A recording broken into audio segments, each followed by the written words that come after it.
I want to introduce someone who will absolutely get your attention. She's always got mine every time I listen to her on the radio. Debbie Blanc, please come to the stage. Debbie Blanc, absolutely. This is someone who has taken tours to Israel for the last 17 years, and someone consider her Omaha's expert on Israel. She's the CEO of the Living Word Ministries and even has her own radio show, formerly on KFAB. We'd love to have you back sometime, but one of the greatest radio voices you'll ever hear, Debbie Blanc. Besides you. Thank you, Scott, and the greatest radio voice besides his. Is it not awesome to be here tonight on Jerusalem Day? Celebrating with our friends from all around the country, different religions, different backgrounds. What an honor it is to be celebrating 50 years of Jerusalem being reunited with Israel. Wow. Thank you, Mark. Thank you for your board. Thank you for your volunteers, for everything you've done to make this possible tonight. What a great evening it's going to be and has been so far. As a matter of fact, I was amazed as I listened to that program how much Israel and the struggles they've had is similar to Fort Henry and what they went through. Against all odds, Israel has stood just like Fort Henry did. What a blessing.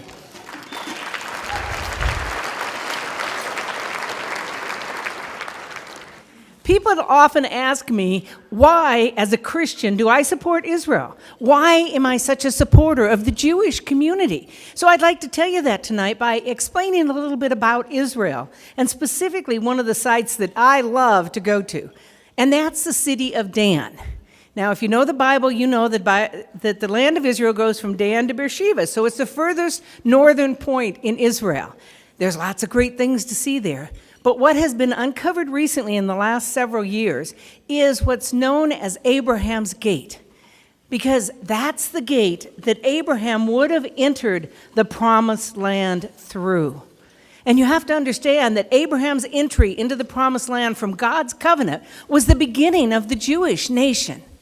God had promised Abraham in Genesis chapter 14, he gave him a covenant promise where he said, Abraham, I want you to leave your country, leave your relatives, and go to this land that I'm going to show you. And when you do, I will bless you, and I will make you a great nation, and I will make you a great name, and you will bless others. Well, I'd say the Jewish people have done that. But it's not just stopping there. God promised him once he walked through those gates, when he got to Shechem, that land would be the Jews forever. And it will be. And it's not even the land that they've ever owned before. It's even expanded beyond that. So God promised them the land too. But there's two parts of the covenant that really appeal to me as a Christian.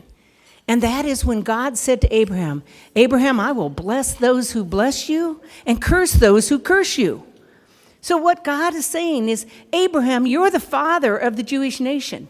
He's known as a Hebrew. His grandson Jacob was known as Israel. His great-grandson Judah is the name we get the name there for the Jews.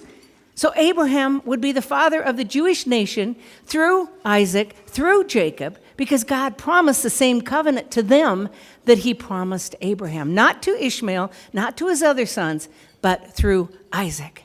So God said, I'm going to bless those who bless you, Abraham, and all of your descendants. So why wouldn't we want to bless the Jews in Israel when God has promised us a blessing to do so? Then he says in this covenant to Abraham, before he walked through these gates in Dan, he said, through you, Abraham, all the nations of the earth will be blessed. So he's saying, Abraham, you, the Jews, are going to bless all the Gentiles, that's us, and you're going to do it through the Messiah, who will come from your loins.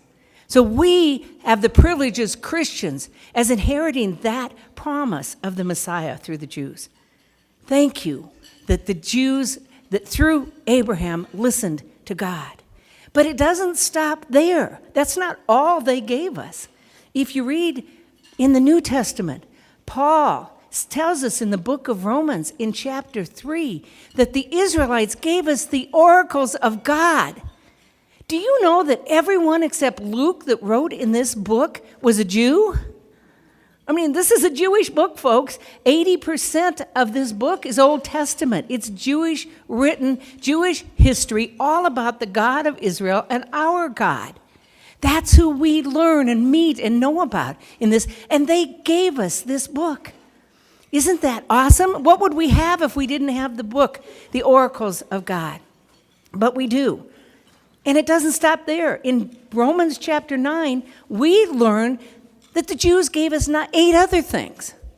It tells us, Paul says that the Israelites gave us the opportunity to be adopted as sons. That's pretty awesome. And to see the glory of God, that's getting better. To experience the covenants of God and then the promises of God. And then it's through them that we know the law, the Torah. It's through them that we understand the temple and the fact that it points to the Messiah. It's through them that we get this inheritance from their fathers.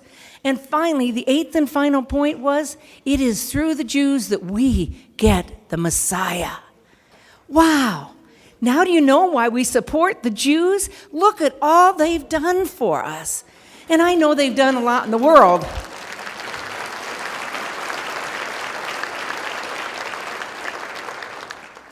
But from a spiritual standpoint, they are the foundation of everything we believe as Christians. And God said that. He said they are the rich root of the olive tree, and we as Christians are grafted into that. And then in this book of Romans, Paul said a very interesting statement in 11:1 when he said, has God rejected the Jews? And his answer was, may it never be. In other words, no, emphatically no, God has not rejected his chosen people. And that was written in 58 AD, folks. New Testament era, and God hasn't rejected the Jews then, and he hasn't rejected the Jews now. The future is all about God's working with his people Israel, fulfilling the promises and the prophecies that he's made for Israel. So we're here tonight supporting Israel. So I'm hoping and assuming that everyone here supports Israel and supports our Jewish community. I want to ask you, what are you doing?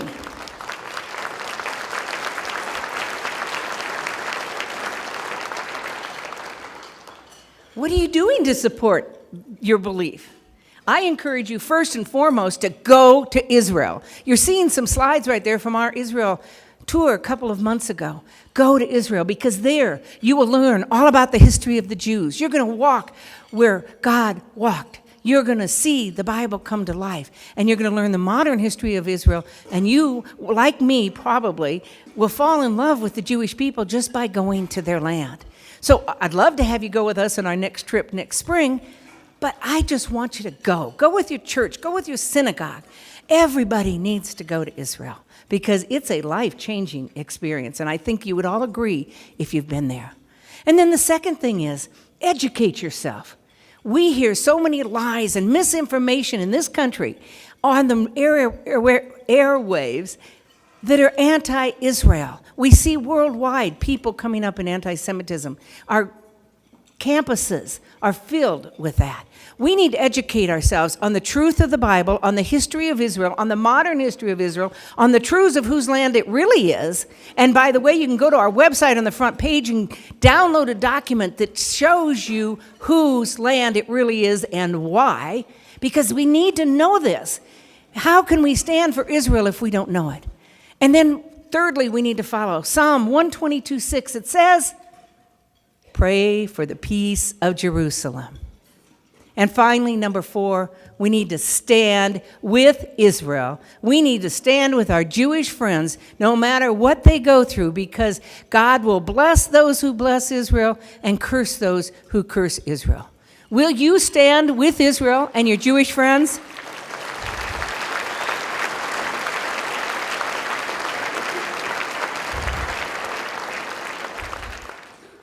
I encourage you to remember Psalm 137:5. If I forget thee, O Jerusalem, I will cut off my right hand. Remember Israel. Remember God's chosen people, because the future is all about God and Israel. Thank you.